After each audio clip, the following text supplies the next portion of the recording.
So ambient is a genre of instrumental music that focuses more on the texture and atmosphere rather than consistent melodies or beats. It was pioneered by an artist named Brian Eno in the 70s, who said, "Ambient is a genre that should be as ignorable as it is interesting." I was very intrigued by that, and my mind immediately made the connection to Sleepy Lo-Fi. It should be as ignorable as it is interesting because the main purpose of Sleepy Lo-Fi is to help the listener sleep. If you look at lo-fi artists like Cult, Casio, Sleepermane, you can see just how much the ambient genre plays a role in their sleepy lo-fi music. I think the two genres go hand in hand perfectly with each other, and together they can create something beautiful. So in today's video, I'm gonna be making an ambient sleepy lo-fi track. So the inspiration behind this video is actually from this little chord progression that I made yesterday. I think I was listening to some dark ambient stuff, so I wanted to attempt to make a dark melody chord progression, and this is what worked for me. As you can see, the BPM is 40. I've never made a song at that tempo. So anyway, this is the chord progression.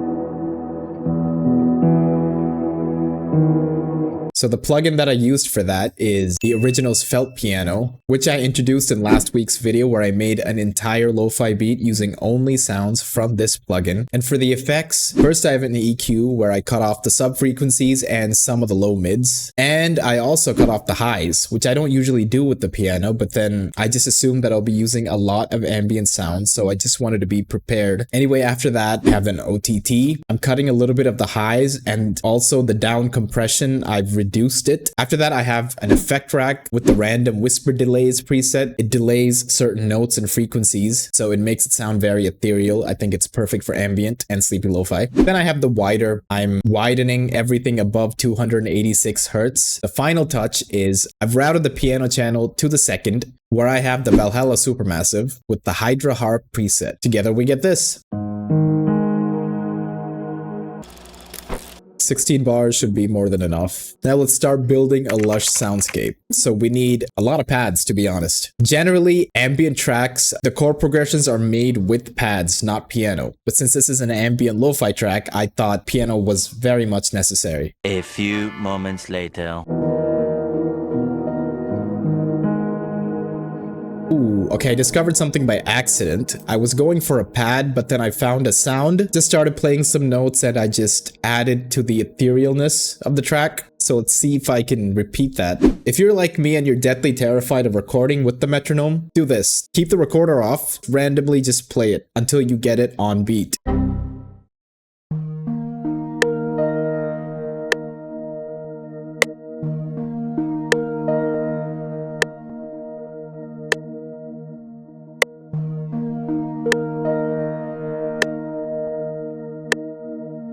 So now all you have to do is go to Tools, go to Dump, Score Log, and just click on last 2 minutes. And now everything that you played in the last 2 minutes will be dumped on the channel that you're on. So you just have to go and find the most accurate recording that you did and just copy paste it. Simple. A little longer than a few minutes later. So yeah, let's just use this.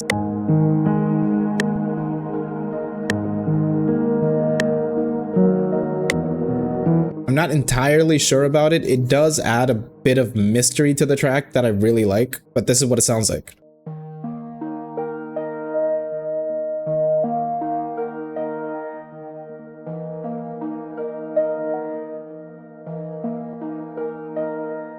The effects that I have are, first of all, an EQ, cut out those bass notes and also cut out the high notes as well. Secondly, I have a camel fat, and there's a preset called Second Life. So if you listen to the pattern that I just played, you can hear some random off-key notes. That's what the Second Life preset does. And then I have the Pancake 2, which is the best free panning plugin in my opinion. So together we have...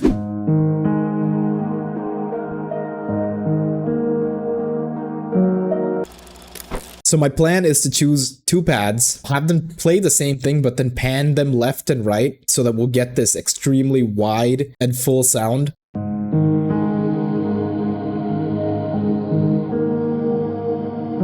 So that's a pretty low sounding pad. I want to pair that up with the pad of a little bit more higher frequency. Ooh. I'll give you a little tip. If you're working with two pads, make sure one of those pads have a different rhythm to it. This pad right here, the first pad, it's a straight pad, plain and simple. But then the second pad, it has a little bit of an LFO motion going on. It'll be distinct from the first pad. If you layer those two pads together, they won't clash. So that's why they're going so well together.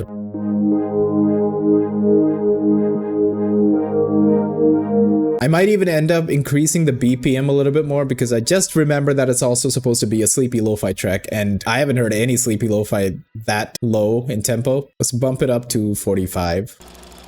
Vault has a guitar plugin called Shimmer Guitar. So I'm just gonna hold down 2 notes and listen to what happens.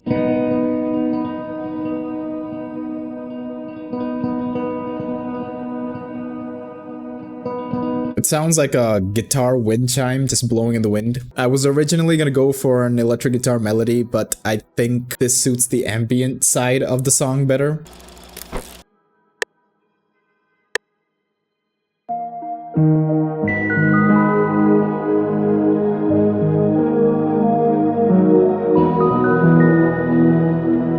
Now I'm just going to consolidate that.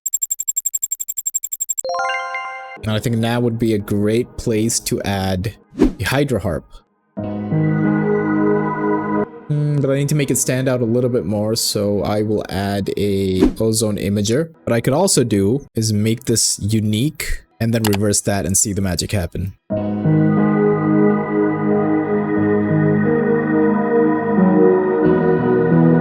That's the magic. Maybe pitch it up.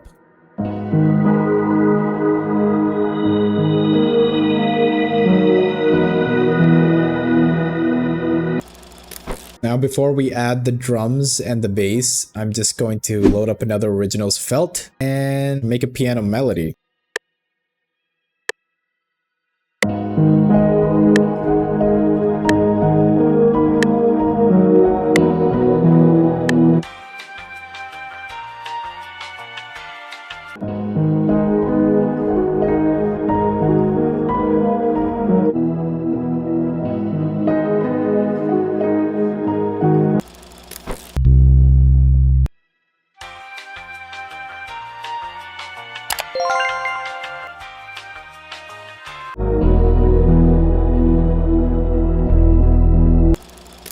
Okay, well that is it. That's all I'm making, melodically at least. Honestly, I had no idea where I was going with that. Ambient is still pretty new to me. I'm gonna add the drums off camera and do a little bit more mixing, add a couple of transitions, and after that, this is what it's gonna sound like.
Don't judge me too harshly because I'm very new at ambient, so I'm just trying to figure things out as I go along. If you're new to the channel, like and subscribe. Go check out our other videos. I highly recommend it. And yeah, I guess that's it. I'll see you next week.